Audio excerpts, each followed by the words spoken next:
پاکستان کے ضلع قصور کے اس نوجوان مجاہد کی کہانی جس نے اسرائیل کی سرحدوں کو ہلا کر رکھ دیا۔ اسلام کی بقا کی جنگ لڑنے والے اس مجاہد کی طویل داستان سننے سے پہلے چینل کو سبسکرائب کیجیے تاکہ کہانی کی تمام ترقصات آپ تک ہمیشہ پہنچتی رہیں۔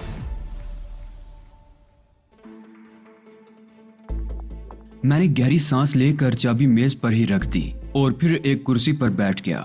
اس میں کوئی شک نہیں کہ تمہاری آمد میرے لیے حیران کن ہے۔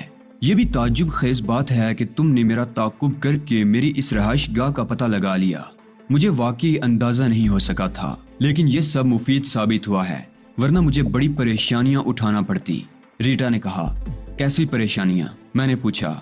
مجھے تمہاری تلاش تھی اور نہ جانے تم کب مجھ سے رابطہ قائم کرتے۔ تمہیں میری تلاش کیوں تھی؟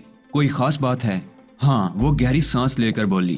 سسپینشن پیدا کر رہی ہو؟ میں نے مسکراتے ہوئے کہا۔ نہیں ڈیئر علی، بس تمہارے بارے میں اندازہ کر رہی ہوں۔ خیر، میں تمہیں ایک اہم اطلاع دینے آئی ہوں۔ اینڈریو ایلس واپس آ گیا ہے، اس نے کہا، اور ایک بار پھر میرے اعصاب میں کھنچاؤ پیدا ہو گیا، اور وہ تم سے فوری ملاقات کا خواہش مند ہے۔ میرے ذہن میں سنسناہٹ ہو رہی تھی اور میں خود کو سنبھالنے میں مصروف تھا۔ کب؟ میں نے بے اختیار سوال کیا۔ وہ آج صبح واپس آیا ہے، خود بھی یہاں آنا چاہتا تھا لیکن میں نے اسے منع کر دیا اور خود اس کا پیغام لے کر چلی آئی۔ طے یہ ہوا تھا کہ تمہیں ساتھ لے کر آؤں گی۔ اوہ، میں کیسے یقین کر لوں؟ میرا لہجہ بدستور حیرت زدہ تھا، اس لیے کہ میں اس وقت لندن میں تمہاری واحد ہمدرد ہوں اور تم بے شمار دشمنوں کے درمیان گرے ہوئے ہو، اس میں کوئی شک نہیں ہے۔ میں نے اسے بغور دیکھتے ہوئے کہا، تم اگر چاہو تو فون پر اینڈریو سے بات کر سکتے ہو۔ اس نے کہا تھا کہ اگر ساری رات گزر جائے تب بھی وہ جاگ کر انتظار کرتا رہے گا۔ ریٹا کی یہ تجویز مجھے پسند آئی تھی۔ میں نے فون اٹھا کر اپنے پاس رکھ لیا اور ریٹا کے بتائے ہوئے نمبر ڈائل کرنے لگا۔ تھوڑی دیر کے بعد دوسری طرف سے رابطہ قائم ہو گیا تھا۔ Mister Ellis? میں نے پوچھا۔ ہاں، بول رہا ہوں، دوسری طرف سے جواب دیا گیا۔ علی؟ میں نے کہا۔ او مسٹر علی، میں آپ اور آپ کے فون کا بے چینی سے انتظار کر رہا تھا۔ کیا ریٹا آپ کے پاس موجود ہے؟ ہاں، میں نے مختصراً کہا۔ اس نے آپ کو مختصراً تفصیلات بتا دی ہوگی۔ میں آپ سے فوری ملاقات کا خواہش مند ہوں۔ آپ اگر کوئی ریفرنس چاہتے ہوں تو میں اس کا حوالہ دوں گا، جس نے آپ سے طیارے میں ملاقات کی تھی یا جس نے آپ کو لندن پہنچانے کے انتظامات کیے تھے۔ کیا اتنا حوالہ آپ کے لیے کافی ہے؟ ٹھیک ہے مسٹر ایلس، میں آ رہا ہوں، میں نے جواب دیا۔ بہت بہت شکریہ، آپ کا آنا آپ کے مفاد میں ہوگا۔ میں ایک دوست کی حیثیت سے آپ سے ملنے کا خواہش مند ہوں۔ آپ دیکھیے گا کہ ہم اور آپ مل کر بہت سی مشکلات پر بآسانی قابو پا لیں گے۔ ریٹا نے مجھے کچھ تفصیلات بتا دی ہیں اور میں اندازہ لگا چکا ہوں کہ آپ ابھی تک سخت مشکلات میں گرے ہوئے ہیں۔ بہت بہت شکریہ مسٹر ایلس، میں پہنچ رہا ہوں، میں نے جواب دیا اور ٹیلی فون بند کر دیا۔ پھر میں نے ریٹا کی طرف دیکھا۔ ریٹا کے ہونٹوں پر مسکراہٹ تھی۔ میں تمہاری گفتگو سے اندازہ لگا چکی ہوں کہ تم مطمئن ہو گئے ہو۔ ہاں مس ریٹا، لیکن آپ کو ذرا سی زحمت کرنا ہوگی، میں نے کہا۔ کیا؟ وہ اطمینان سے بولی۔ میرا یہ مختصر سا سامان ہے، آپ اسے اٹھا کر لے جائیں، میں چند لمحات کے بعد پہنچ رہا ہوں۔ کیا تم ہوٹل کا یہ کمرہ چھوڑنے کا ارادہ رکھتے ہو؟ ریٹا نے پوچھا۔ ہاں، میں نے کہا۔ کیوں؟ اتنی جلدی کیا ہے؟ ریٹا نے مسکراتے ہوئے کہا۔ حالات بہت خراب ہو گئے ہیں۔ چابی کی ڈپلیکیٹ سے پتہ چلتا ہے کہ اس پر لارڈز کا کوئی نشان نہیں ہے، لیکن مجھے یقین ہے کہ جو لوگ میری تلاش میں ہوں گے وہ کسی نہ کسی طرح پتہ لگاتے ہوئے یہاں پہنچ جائیں گے۔ کون لوگ؟ ریٹا متخیرانہ انداز میں بولی۔ اس کی تفصیل بعد میں بتاؤں گا۔ گاڑی ہے آپ کے پاس؟ ہاں، سڑک کے اس سمت کھڑی ہے، ریٹا نے جواب دیا اور میں نے گردن ہلا دی۔ ریٹا باہر نکل گئی اور اس کے تھوڑی دیر بعد ہی میں بھی چہل قدمی کے انداز میں ہوٹل لارڈز سے نکل آیا۔ لارڈز کے ایک حصے میں رات کے آخری پروگرام اب بھی جاری تھے، اس لیے اس ناوقت بھی کسی کا باہر جانا یا اندر آنا ان لوگوں کے لیے باعث حیرت نہیں تھا۔ تھوڑی دیر کے بعد ہم سرخ جیگور میں جا رہے تھے۔ ریٹا خاموش تھی۔ میرا ذہن تو جذبات کا سمندر بنا ہوا تھا۔ اینڈریو کی واپسی واقعی تعجب خیز تھی۔ ریٹا کو بھی سارے حالات معلوم ہو گئے ہوں گے، بہرحال اس نے اس بارے میں کچھ نہیں کہا تھا، اس لیے میں بھی خاموش تھا۔ تھوڑی دیر کے بعد ہم اپنی مطلوبہ جگہ پہنچ گئے۔ ریٹا نے کار پارک کی اور چند لمحات کے بعد ہم دروازے کی بیل بجا رہے تھے۔ اس شخص کو میں نے پہلی بار دیکھا جس کے کاغذات سے میں نے لندن تک کا سفر کیا تھا۔ اینڈریو نے مسکراتے ہوئے میرا خیر مقدم کیا اور نہایت دوستانہ انداز میں مجھ سے مصافحہ کر کے میرا ہاتھ پکڑے ہوئے اندر لے گیا۔ ریٹا ہمارے ساتھ تھی کشادہ ڈرائنگ روم میں پہنچ کر اس نے مجھے صوفے پر بیٹھنے کی پیشکش کی اور خود بھی میرے سامنے بیٹھ گیا۔ ریٹا ایک طرف بنے ہوئے کاؤنٹر سے ان کا پسندیدہ مشروب لے آئی۔ سوری مس ریٹا، میں نے معذرت آمیز انداز میں کہا اور اینڈریو مسکرانے لگا۔ ہاں ریٹا، شاید تمہیں معلوم نہیں، مسٹر علی ایک ایشیائی ملک سے تعلق رکھتے ہیں اور کٹر مذہبی قسم کے آدمی ہیں، بلکہ سخت مذہبی روش اختیار کر کے انہوں نے اپنے لیے دشمنوں کا ایک گروہ تیار کر لیا ہے۔ یوں سمجھو ایک پورا ملک ان کا دشمن ہے۔ او، ریٹا ہونٹ سکوڑ کر بولی۔ میں خاموشی سے گردن جھکائے بیٹھا رہا تھا۔ تو پھر آپ کے لیے کافی بنا لوں مسٹر علی؟ ریٹا نے پوچھا۔ ضرورت تو محسوس کر رہا ہوں، اگر آپ کو زحمت نہ ہو۔ میں نے صاف گوئی سے کام لیا اور ریٹا مسکراتی ہوئی باہر نکل گئی۔ اینڈریو ایلس میری طرف دیکھ رہا تھا۔ تو ہم گفتگو کی ابتدا کہاں سے کریں؟ جہاں سے آپ مناسب سمجھیں، میں نے جواب دیا۔ پہلے یہ بتائیے کہ میرے کاغذات پر سفر کر کے یہاں تک پہنچنے میں آپ کو کیا مشکلات پیش آئیں؟ کافی، میرا خیال ہے مس ریٹا نے آپ کو اس کی تفصیلات بتا دی ہوں گی۔ ہاں، مختصراً، اور مجھے افسوس ہے کہ اس وقت میں آپ کے ساتھ اتنا مخلص نہیں تھا۔ مجھے علم تھا کہ آپ کو یہ مشکلات پیش آئیں گی، لیکن مجھے معاف کیجیے کہ اس وقت اپنی جان بچانے کا مسئلہ تھا اور میرے لیے اس سے عمدہ ترکیب اور کوئی نہیں ہو سکتی تھی کہ میں آپ کو اپنی جگہ جھونک دوں۔ میں اس صاف گوئی کی قدر کرتا ہوں، میں نے مسکراتے ہوئے کہا، لیکن اس کے بعد حالات بدل گئے اور جو کچھ سامنے آیا اس پر مجھے بڑی ہی شرمندگی ہوئی۔ خیر، میں آپ کو تفصیل بتا دوں کہ مسٹر جوشو سے میری ملاقات صرف اتفاقیہ ہوئی تھی۔ میں نے دوران گفتگو انہیں بتایا کہ میں امریکہ میں رہنے کا خواہش مند ہوں۔ اگر کوئی ایسا طریقہ دریافت ہو جائے کہ مجھے امریکہ میں اجنبی نہ سمجھا جائے تو مجھے مسرت ہوگی، اور مسٹر جوشو فوراً میری مدد کرنے پر آمادہ ہو گئے۔ انہوں نے میرے لیے امریکہ کے ایک مقامی شہری کے کاغذات مہیا کر دیے اور میرے کاغذات میرے دستخطوں کے نمونوں کے ساتھ مجھ سے لے لیے۔ میرے لیے یہ بہتر صورتحال تھی۔ اس کے بعد مسٹر جوشو سے کئی ملاقاتیں ہوئیں۔ بہت ہی نفیس شخصیت ہے ان کی، میں ان سے بے حد متاثر ہوا، لیکن دفعتاً مسٹر جوشو اب سے 4-5 دن قبل مجھے ملے، کسی قدر الجھے سے نظر آ رہے تھے۔ مجھ سے پوچھنے لگے کہ لندن میں میری حیثیت کیا تھی۔ میں سمجھ گیا کہ کوئی خطرناک صورتحال پیش آئی ہے۔ ابتدا میں نے مسٹر جوشو سے اڑنے کی کوشش کی، لیکن بعد میں مجھے اندازہ ہو گیا کہ اگر میں نے ایسا کیا تو میں امریکہ میں زندہ سلامت نہیں رہ سکوں گا۔ مسٹر جوشو کے ہاتھ اتنے ہی لمبے تھے، چنانچہ میں نے انہیں صورتحال بتا دی۔ اینڈریو ایلس چند ساتھ کے لیے خاموش ہو گیا، پھر بولا، اس شخص کی نفیس طبیعت کا مجھے بخوبی اندازہ ہو گیا تھا اور میرے دل میں اس کے لیے بڑی عزت پیدا ہو گئی تھی۔ تب مسٹر جوشو نے تمہارے بارے میں تفصیل بتائی۔ کیا تفصیل بتائی تھی انہوں نے؟ میں نے پوچھا۔ یہی کہ تم پاکستانی ہو، ایک پرجوش مذہبی انسان، مخصوص نظریات کے حامل، جن کی وجہ سے تم نے اپنی قانون کی تعلیم ترک کر دی اور چند یہودی نوجوانوں کو قتل کر کے نکل بھاگے۔ مجھے یہ تفصیل بھی انہوں نے بتا دی تھی کہ امریکی پولیس تمہارے تعاقب میں تھی اور انہوں نے میرے کاغذات پر تمہیں امریکہ سے نکال دیا ہے۔ میں نے گہری سانس لی۔ بہرحال مسٹر جوشو نے میرے سامنے ایک تجویز پیش کی۔ مسٹر علی، میں اپنے بارے میں کوئی بات تم سے پوشیدہ نہیں رکھنا چاہتا۔ طویل عرصے تک شرافت اور دولت کو یکجا کرنے کی کوشش کرتا رہا۔ اس کے بعد شرافت سے دولت کے حصول کی کوشش ترک کر دی اور ان میں سے ایک چیز چھوڑ دی، یعنی شرافت۔ جرائم کی زندگی میرا نصب العین ہے اور میں اس زندگی کو جاری رکھنے کا خواہش مند ہوں۔ لیکن ٹھہرو، ابھی تک تمہاری آنکھوں میں اطمینان کے تاثرات نظر نہیں آئے اور تمہارا یہ شک فطری ہے۔ مسٹر جوشو نے تمہارے نام ایک خط دیا ہے مجھے، اور ایک تحفہ بھی۔ تحفہ؟ میں نے پوچھا۔ خط تو یہ موجود ہے اور تحفہ میرے سامان میں ہے، ایک چھوٹی سی شیشی جس میں کوئی سیال ہے۔ مجھے اس کی حفاظت کرنے کے لیے کہا گیا تھا، لیکن میں ابھی تک نہیں سمجھ سکا کہ اس میں کیا ہے۔ خط کہاں ہے؟ میں نے پوچھا، اور ایلس نے اپنی جیب سے ایک لفافہ نکال کر میرے حوالے کر دیا۔ میں نے بے چینی سے خط کھول لیا تھا۔ انگلش میں ٹائپ کیا ہوا خط تھا، لیکن نیچے جوشو کا مخصوص نشان موجود تھا۔ اس کے علاوہ شیشی کا حوالہ اس بات کے لیے کافی تھا کہ اینڈریو جو کچھ کہہ رہا ہے سچ کہہ رہا ہے۔ شیشی میں میک اپ کے لوشن کے علاوہ اور کوئی چیز نہیں ہو سکتی تھی۔ میں نے خط کی تحریر پڑھنی شروع کر دی۔ ڈیئر علی، تمہاری سلامتی کا خواہاں، تمہارا دوست جوشو تم سے مخاطب ہے۔ علی میرے دوست، تمہاری روانگی کے بعد میں مطمئن تھا کہ لندن سے تم اپنی منزل کی جانب روانہ ہونے میں کوئی دقت محسوس نہیں کرو گے۔ یہ مسئلہ چونکہ براہ راست میری ذات سے تعلق رکھتا تھا، یعنی میں نے ہی تمہیں یہ کاغذات مہیا کیے تھے جن کی روز سے تمہیں انگلستان میں داخل ہونے میں کوئی پریشانی نہ ہوتی۔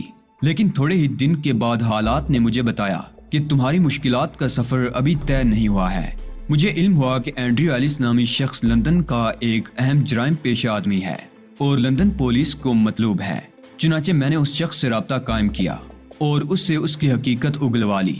اس دوران جیسا کہ میں تمہیں بتا چکا تھا کہ اولیو ہاورڈ جو نسلاً یہودی ہے اور امریکی CIA کا ایک اہم اور سرگرم رکن بھی تمہارے پیچھے لگا ہوا تھا۔ یہ شخص اپنی بے پناہ صلاحیتوں کے لیے مشہور ہے اور اس کے کارنامے امریکی محکمہ سراغ رسانی میں ایک نمایاں حیثیت رکھتے ہیں۔ میں تم سے اس خدشے کا اظہار کر چکا تھا کہ تمہارے پیچھے پڑنے والا یہ شخص در حقیقت تمہارے لیے خطرہ ثابت ہو سکتا ہے، اور وہی ہوا۔ میں آج تک اس بات سے ناواقف ہوں کہ وہ کون سے ذرائع تھے جن سے اس نے میرے اور تمہارے تعلقات کے بارے میں معلومات حاصل کر لیں۔ میرے تمام آدمی محفوظ ہیں اور ان میں سے کوئی اس کے ہتھے نہیں چڑھا، لیکن اس کے باوجود جب یہ مجھ سے ملا تو بڑا مطمئن تھا۔ اس نے صاف الفاظ میں مجھ سے کہا، مسٹر جوشو، برکلے یونیورسٹی کے نوجوان طالب علم کو امریکہ سے نکالنے میں آپ کا ہاتھ ہے۔ بہتر یہ ہوگا کہ آپ مجھے اس بارے میں مکمل معلومات فراہم کر دیں۔ میں جانتا ہوں کہ وہ یہاں سے انگلستان گیا ہے، لیکن مسٹر جوشو، اگر وہ مجھے انگلستان میں نہ ملا تو آپ کو میری مکمل معاونت کرنا ہوگی۔ میں کسی نہ کسی طرح آپ کے اور آپ کے درمیان تعلق تلاش کر ہی لوں گا۔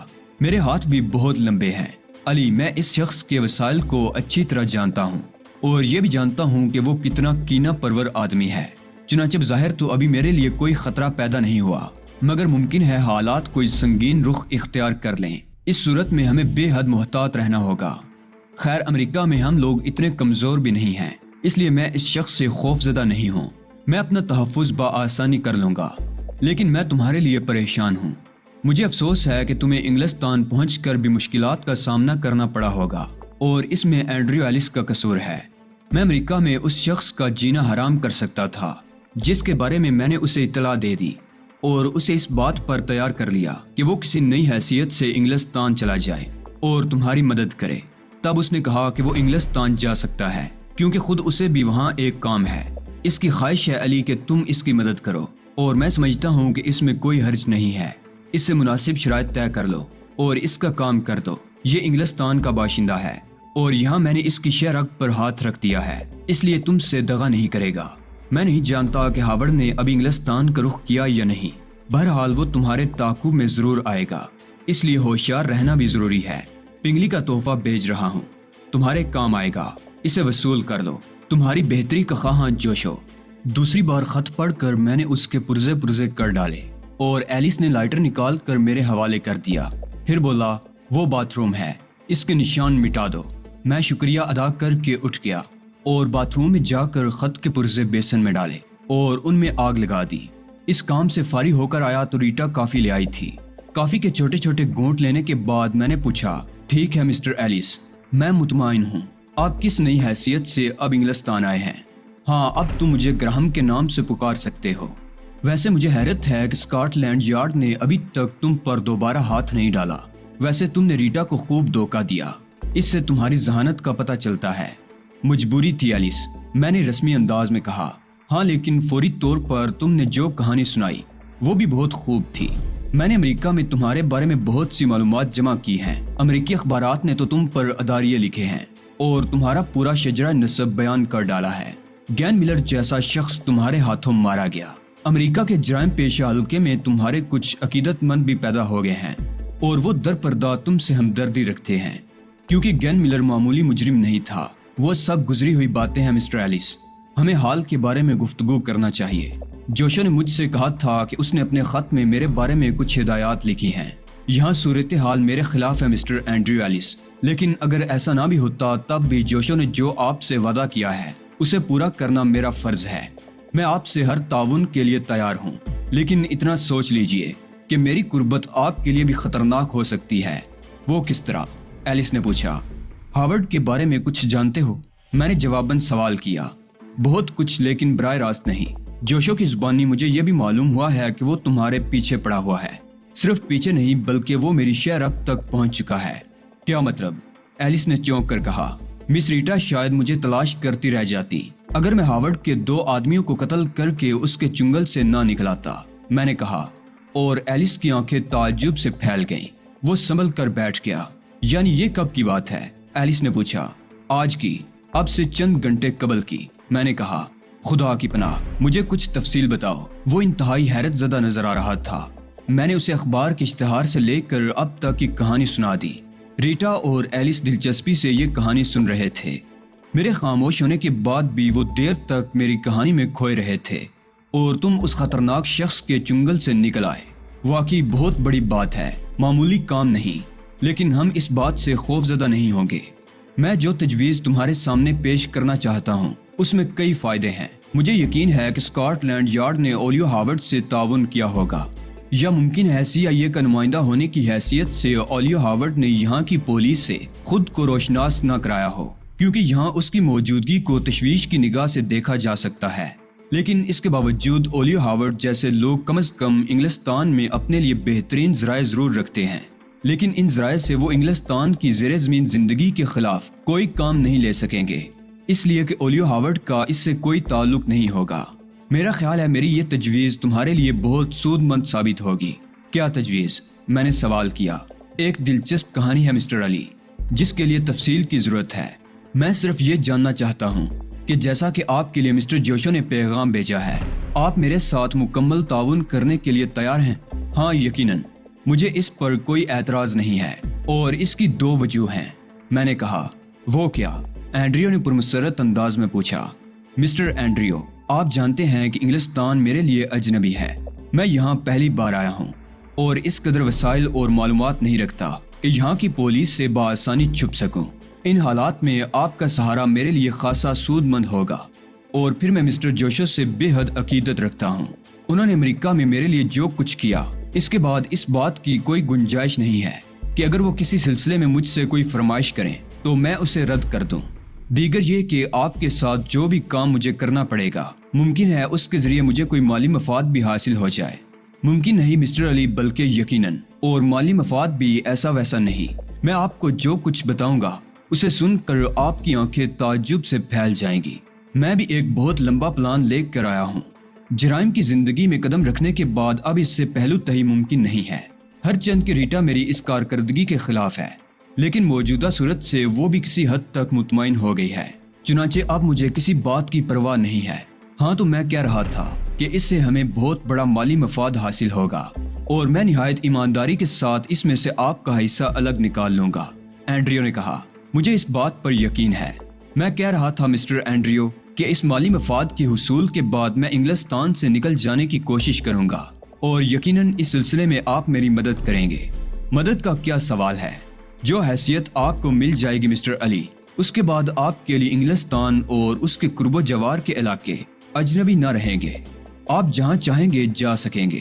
ٹھیک ہے، مجھے تمہاری تمام شرائط بغیر سنے منظور ہیں، میں نے کہا، اور اینڈریو گردن ہلا کر مسکرانے لگا۔